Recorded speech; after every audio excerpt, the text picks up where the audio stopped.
leur donnez pas vos sous. Non. En France, 600 animaux sauvages sont encore exploités dans les cirques, malgré une loi qui est censée l'interdire totalement. Sans application concrète, cette loi reste vide. Depuis 20 ans, Code Animal transforme le texte en sauvetage réel. Nous sommes la seule association en France dédiée exclusivement à la protection de la faune sauvage captive utilisée dans les divertissements.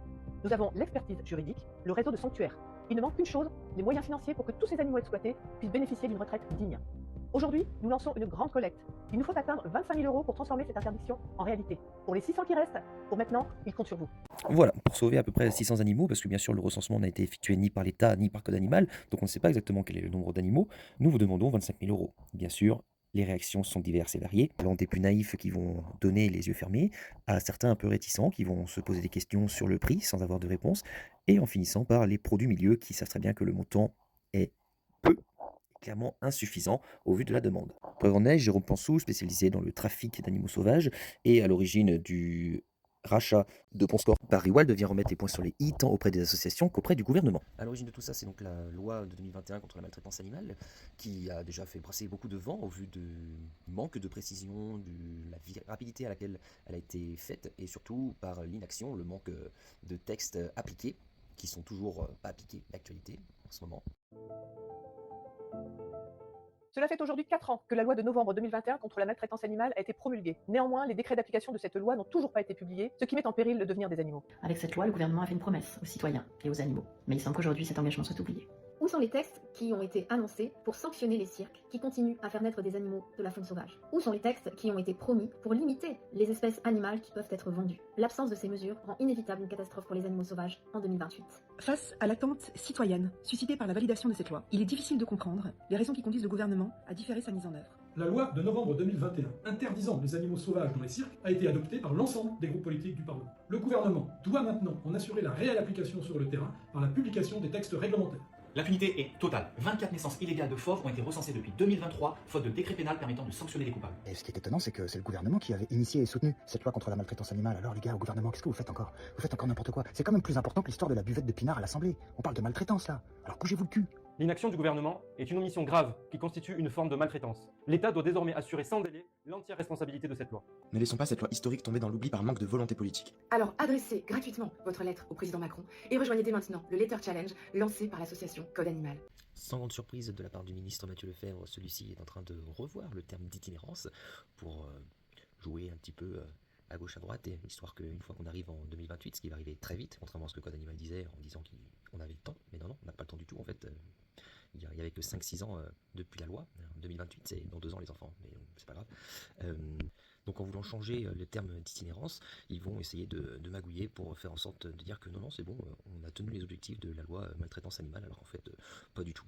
Et qui du coup manque également de sanctions, parce qu'il y a eu de la reproduction en cirque, alors que ce n'est plus censé être le cas depuis 2023. On a laissé 2 ans au cirque depuis la vote en 2021 de la loi, et il y a encore des lionceaux qui sont nés en 2024, en 2025, dont ceux-ci ont été saisis et ont été transportés. D'ailleurs, c'est un peu la grande fierté et le déclic de Code Animal, que je vais vous mettre juste après, où justement ils se félicitent, parce que c'est grâce à eux tout ça.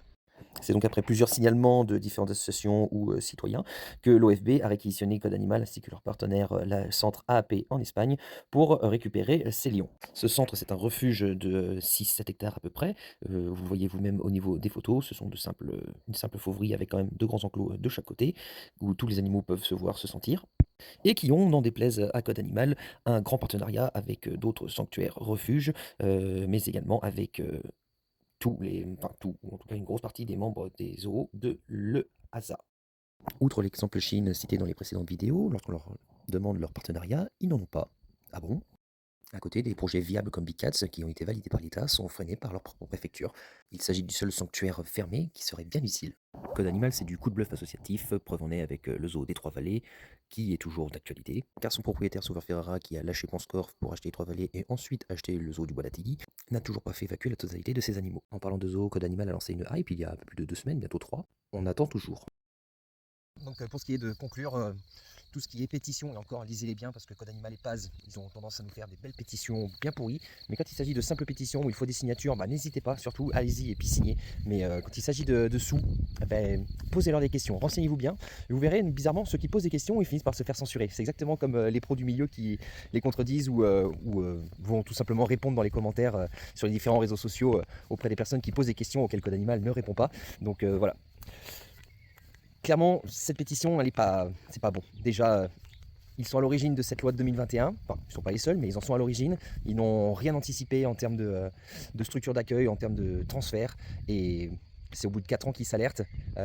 Donc on a déjà passé la moitié du cap. Et maintenant qu'on est en 2026, il ne reste plus que 2 ans. Ça y est, c'est en train de s'alarmer à fond. Alors c'est très bien, il faut aller taper auprès du gouvernement.